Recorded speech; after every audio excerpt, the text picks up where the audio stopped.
Imagine getting paid to crash in a stranger's house, then realizing you're not alone and never were. One girl finds a camera pointed at her pillow. Another hears breathing inside the walls. The third watches a dead man walk. These 3 house-sitting nightmares will make you triple-check every airbin. Hit that subscribe button for Midnight Zephyr, smash like, and let's dive into the dark. You ready? Story 1 by Henry Edward. I was 24, fresh out of a shitty breakup, and needed rent money fast. A guy on the local Facebook group posted he needed someone to watch his cat and water plants while he went to his mom's funeral upstate. Paid $800 cash for 5 nights. Seemed legit. The house sat on a dead-end street in Tacoma, Washington. Big 1970 split level with wood paneling and that musty basement smell. Owner's name was Victor Lang. Met him once. Pale dude, mid-50s, soft voice. Kept rubbing his left wrist like it hurt. He showed me the cat, a fat gray tabby named Pickles, the feeding schedule, and told me I could sleep in the upstairs guest room because the master bed still smells like her cologne. First 2 nights were chill. Pickles followed me everywhere.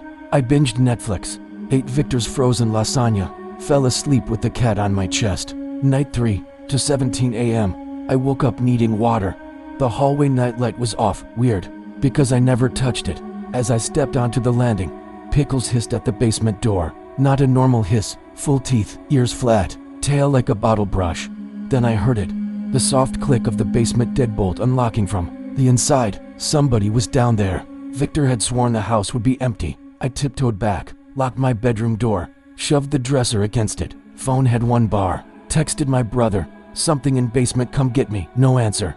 An hour later came the scratching. Slow, deliberate, right under my bedroom floorboards. Back and forth, like fingernails searching for a weak spot. Pickles parked himself in front of the air vent and growled so low the bed vibrated. At dawn the scratching stopped. I waited until full daylight, grabbed my keys and bolted. Left the cat, left my stuff, didn't even close the front door. 2 days later Victor texted, hope Pickles wasn't too much trouble. Mom pulled through false alarm. He was never at a funeral. Police found a crawl space door behind the water heater. Inside, a mattress, empty water bottles, and a tripod holding a GoPro pointed up through a drilled hole directly under the guest bed. Victor's still out there. I moved 3 states away and I still sleep on the couch. Story 2 by Alex Wordsworth. Summer 2023. I was 19, saving for community college, taking any gig. Got hired through an app to plant sit for a rich couple in Scottsdale, Arizona.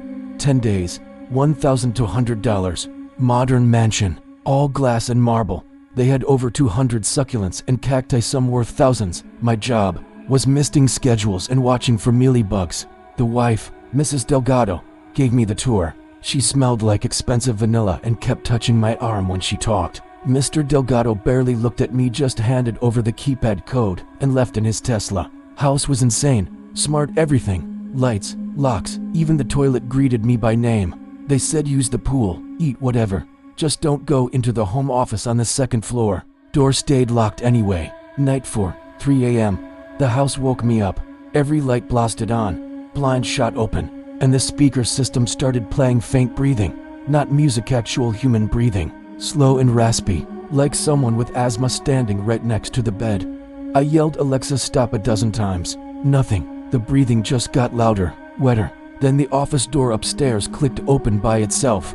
I grabbed a kitchen knife and crept up the glass staircase. The office door hung wide. Inside, the walls were covered floor to ceiling in printed photos, hundreds of them. All me, swimming in the pool in my bikini, sleeping on the couch, bending over to water the plants, taken from above. Some were from inside the house, some from drones outside the windows. In the corner sat a rolling office chair facing away. It spun slowly.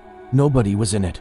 I ran, left the knife, left my suitcase, ran barefoot into the desert night, called the cops from a Circle K to miles away.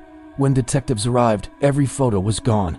Cameras showed no drones, no intruders. The breathing audio file deleted itself. The Delgados claimed they were in Cabo. The whole time airport stamps proved it. The smart home system log showed every command came from my own phone while I was asleep.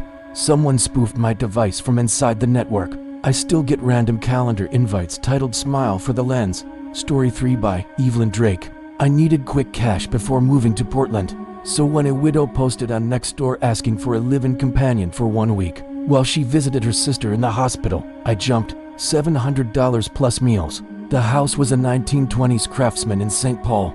Minnesota creaky floors, lavender wallpaper, smelled like cinnamon and Vicks Vapor Rub. Mrs. Evelyn Whitaker was 81, tiny, sweet as pie.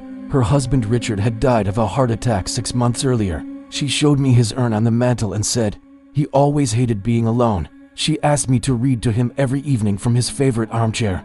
I thought it was quirky, grief stuff. First few nights I read aloud from old Western paperbacks while the urn sat there. Felt weird. But money. Night 5, Mrs. Whitaker called. Her sister took a turn. She'd be another week. Cool, double pay. That same night, round midnight, I woke to the sound of heavy footsteps in the attic. The attic access was in the hallway ceiling pull-down ladder still folded up. No way anyone got past me. Footsteps stopped directly above the living room. Then Richard's urn vibrated on the mantel. Just once, hard enough the lid shifted. I laughed it off, went back to bed. Next morning the urn was on the kitchen table, lid off, ashes formed into a perfect handprint. I called Mrs. Whitaker, freaking out. Dead silence. Then she whispered, he must like you. Click. That night I slept with every light on. At 3:33 a.m. the hallway smoke detector chirped once. I opened my bedroom door and Richard was standing at the end of the hall. Not a ghost, solid. Flannel shirt, suspenders, the same photo from the mantel. He looked at me, smiled, and said in Mrs. Whitaker's voice, read to me, sweetheart. I slammed the door, barricaded it with the dresser, called 911. Cops found no one, but the attic ladder was down, footprints in the dust leading to a small cot, a hot plate, and dozens of empty Ensure bottles. Mrs. Whitaker never had a sister in the hospital. She'd been living in her own attic for months, too scared to admit she couldn't afford the house alone, faking phone calls in her dead husband's clothes to keep company from leaving. She's in a nursing home now. The house is for sale. I still drive past sometimes. The urn's back on the mantel in the listing photos lit off.